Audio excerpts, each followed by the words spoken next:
विलासराव देशमुख फाउंडेशनच्या वतीने राज्यस्तरीय तांत्रिक इव्हेंटचं आयोजन. लातूरच्या शैक्षणिक शिरपेचात मानाचा तुरा रोवणारे Vilasrao Deshmukh foundation group of institutions polytechnic लातूरच्या वतीने डिप्लोमा विद्यार्थ्यांसाठीचा ज्ञानाचा आणि कल्पकतेचा महाकुंभ या ठिकाणी भरवण्यात आलाय. 10 मार्च 2026 रोजी ही स्पर्धा रंगली असून राज्याचा सर्वात मोठा तांत्रिक सोहळा या ठिकाणी भरलाय, ज्यामध्ये विद्यार्थ्यांच्या बुद्धिमत्तेची कस लागली असून 3 प्रमुख स्पर्धांचे आयोजन करण्यात आले आहे. त्यामध्ये पोस्टर प्रेझेंटेशन, प्रोजेक्ट कॉम्पिटिशन आणि टेक्निकल क्विज कॉम्पिटिशन याचा समावेश असून electrical, mechanical, civil computer, IT, AI आणि ENTC अशा सर्व शाखांमधील विद्यार्थ्यांसाठी वायरलेस पॉवर ट्रान्समिशन पासून ते आर्टिफिशियल इंटेलिजन्स पर्यंतच्या आधुनिक विषयावर विद्यार्थ्यांनी वेगवेगळे थक्क करणारे प्रोजेक्ट या ठिकाणी सादर केलेत. आणि महत्त्वाचं म्हणजे या स्पर्धेतील विजेत्यांना मिळणार आहेत 1 लाखाहून अधिक किमतीची भव्य बक्षिसं. तसेच प्रत्येक सहभागी विद्यार्थ्याला प्रमाणपत्र देऊन गौरवण्यात येणार आहे. या स्पर्धेला मोठा प्रतिसाद मिळाला असून लातूर, धाराशिव, बीड, परभणी, जालना, हिंगोली, नांदेड अशा 8 पेक्षाही जास्त जिल्ह्यातील विद्यार्थ्यांनी यात सहभाग नोंदवलाय. तसेच सुमारे 1200 विद्यार्थ्यांनी रजिस्ट्रेशन केलं असून सध्या त्या विद्यार्थ्यांचा प्रोजेक्ट या ठिकाणी सादर झाल्याची माहिती या महाविद्यालयाचे प्राचार्य राजकुमार साखरे यांनी दिली आहे. या स्पर्धेत विद्यार्थ्यांनी अत्यंत अभ्यासू आणि काळाची गरज असणारे विविध पोस्टर सादर केले आहेत. पाहुयात विद्यार्थ्यांची सादर केलेले हे विविध प्रोजेक्ट.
माझं नाव भुतेकर ऋषिकेश शाहू.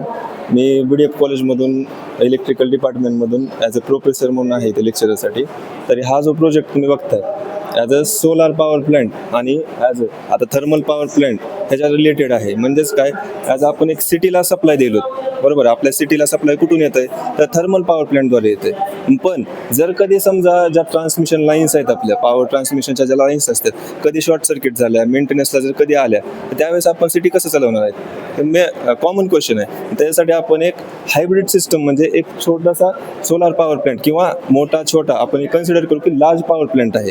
मग त्याच्याद्वारे आपण इमर्जन्सी सिस्टीममध्ये इमर्जन्सीच्या टायमिंगला आपण काय करणार आहे तर सोलारद्वारे आपण पॉवर सप्लाय सिटीला प्रोव्हाइड करणार. म्हणजेच काय, आज जर समजा हा ट्रान्समिशन लाईन्स आहेत तर हे कधी काय कारण असतो, शॉर्ट सर्किट झाल्या किंवा बंद झाल्या तर आपला जो सिटीचा सप्लाय तो बंद होणार नाही. तर त्याच्यासाठी आपण एक डेमो केलेला आहे. तो आपण सप्लाय जो ट्रान्समिशन लाईन्स आहेत त्या बंद झाल्या, बंद तर जो आपला पॉवर सप्लाय तो ऑटोमॅटिक आपल्याला चालू ठेवायचा आहे. त्याच्याद्वारे आपण काय केलेलं आहे, एक UPS सिस्टम कनेक्ट केलेला आहे. म्हणजे अनइंटरप्टेड पॉवर सप्लाय एक सोलारद्वारे आपण सिटीला कंट्रोल करू शकतो. सप्लाय चालू करा. जो आपला ट्रान्समिशन लाईन्स आहेत सध्या चालू आहेत अशा कंडिशनमध्ये ना, आपण इथं जे ऑन ऑफचं बटन दिलेलं आहे त्याला आपण ऑन केलंय, ठीक आहे. मग आता काय कारण असतो, हे शॉर्ट सर्किट म्हणजे समजा मेंटेनन्स आलं, बंद करा ते, तर आपला जो सप्लाय आहे तो ऑटोमॅटिक आहे असा स्टेबल आपण राहू शकतो. म्हणजे आपली city as a safe, as a लाईटच्या बाबतीत आपण आहे अशी सुरक्षित म्हणजे सुरळीत चालू शकतो.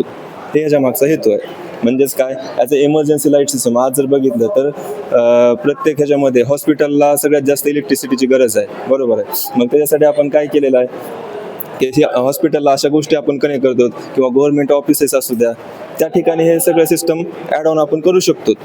ॲज अ आज जर सगळं जनरेशन बघितलं, आज सध्याचं जर बघितलं तर सगळं सिस्टम इलेक्ट्रिकलवरती चालतंय. इलेक्ट्रिकल डिपार्टमेंट असू द्या किंवा इलेक्ट्रॉनिक डिपार्टमेंट, ह्याच्या विश्वासावरती आपण चालतो.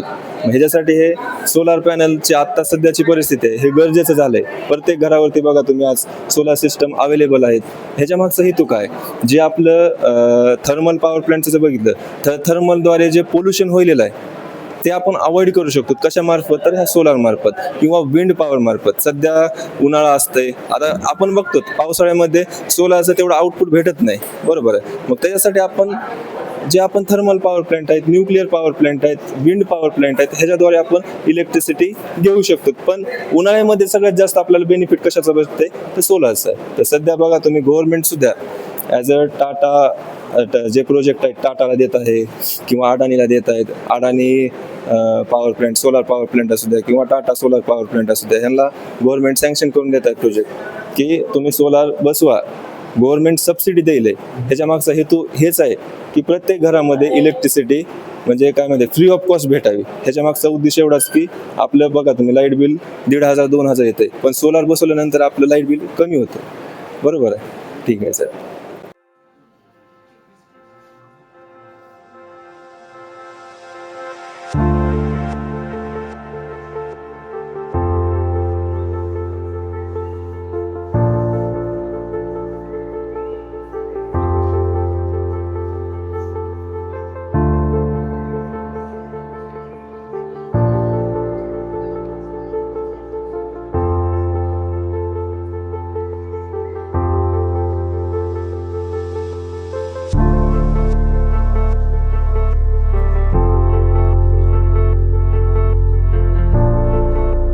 Afternoon, sir. Myself, Kadam Vaishnavi Vamanrao, and my team members is Diksha Karle, and another is Sanchita More.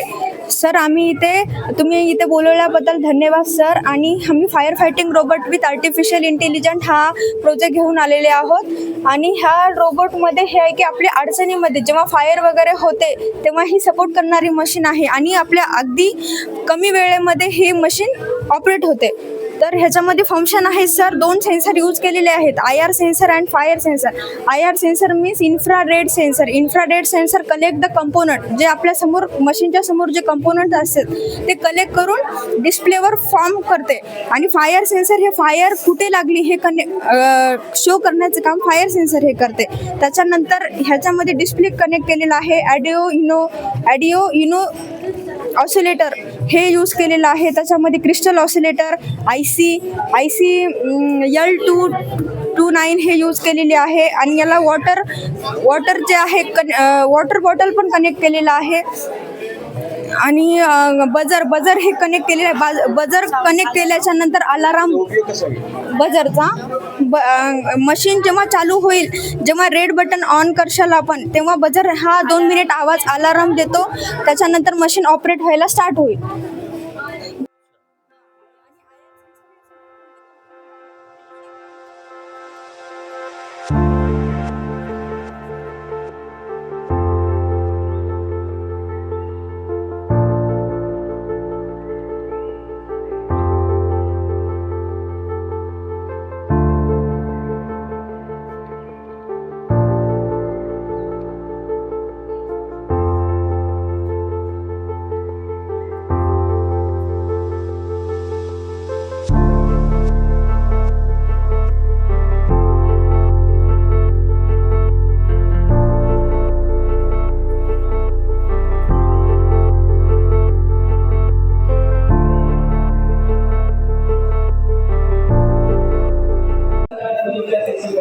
हे आमचं प्रोजेक्ट आहे solar powered wireless charging station for electric vehicle आणि मोबाईल.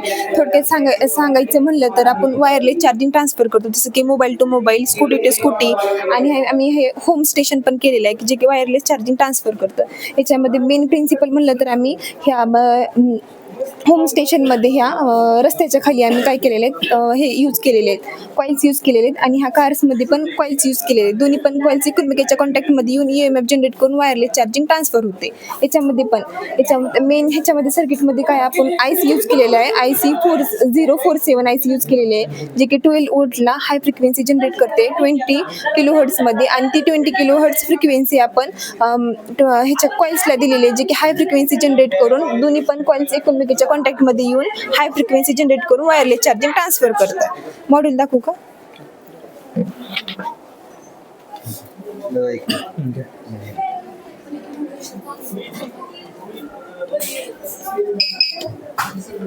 जे व्हॅलिड पर्सन आहे, आता आपण 3-4 कार्ड घेतलेले आहेत. ज्या पर्सननी पैसे पे केलेले आहेत आणि जे पर्सन व्हॅलिड आहे तो चार्जिंग ट्रान्सफर करू शकतो. हे RFID रीडरनं आपण हे केला, रीड झाला. आता त्यानं कंट्रोलरला कळालं की जे पर्सन आहे, जे की व्हॅलिड पर्सन आहे, ते चार्जिंग ट्रान्सफर त्याची सुरू झाली, आणि रिले थ्रू काय करणार, ते कॉइल्स ॲक्टिवेट करणार. आता वायरलेस चार्जिंग ट्रान्सफर करण्यासाठी आपल्याला काय करायला, बॅटरी जोडावी लागेल. चार्जिंग सुरू झाली.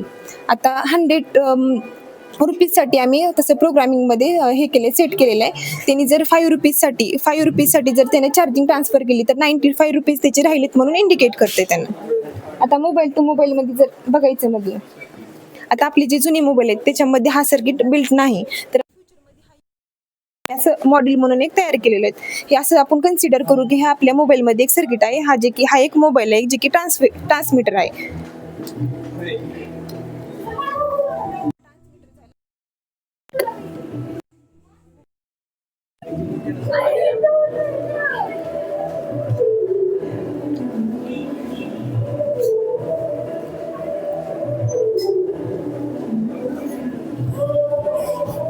वायरलेस चार्जिंग ट्रान्सफर झाली, चार्जिंग सुरू झाली, वायरलेस चार्जिंग ट्रान्सफर झाली. कारण हे पण कॉइल, ट्रान्समीटर कॉइल आणि रिसिव्हर कॉइल एकमेकांच्या कॉन्टॅक्टमध्ये येऊन EMF जनरेट होऊन वायरलेस चार्जिंग ट्रान्सफर होते.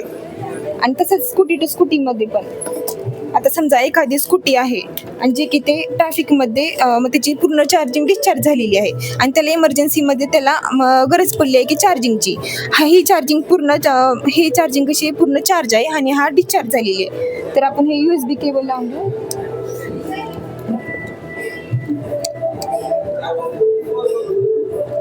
हा ट्रान्समीटर आहे, हा रिसिव्हर आहे. जेव्हा हे दोन कॉइल एकमेकांच्या कॉन्टॅक्टमध्ये आले तरच चार्जिंग ट्रान्सफर होते. हे कॉन्टॅक्टमध्ये आले की हा इंडिकेट करतो LED आणि चार्जिंग सुरू झाले की ते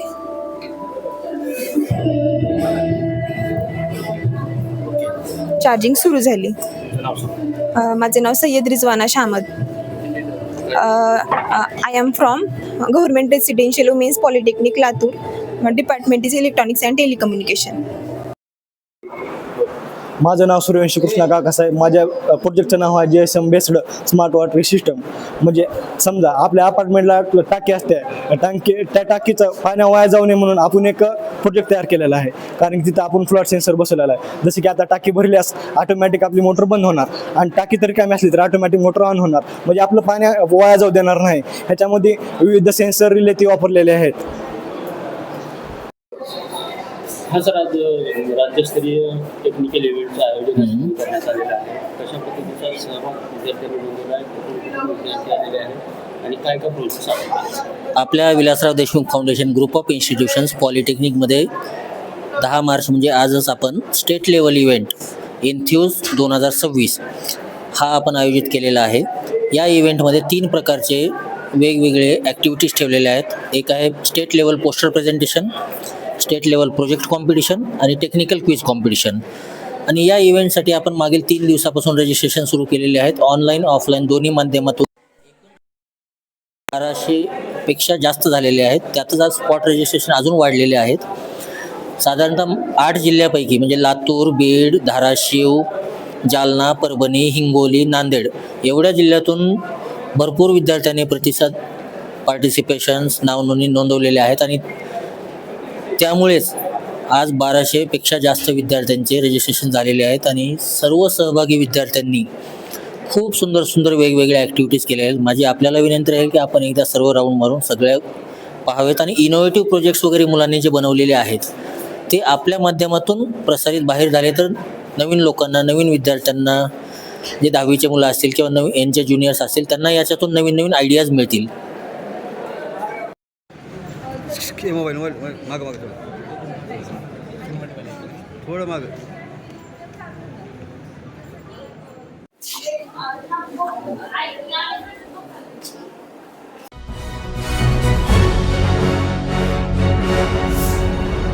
Thanks for watching Ekmat Digital.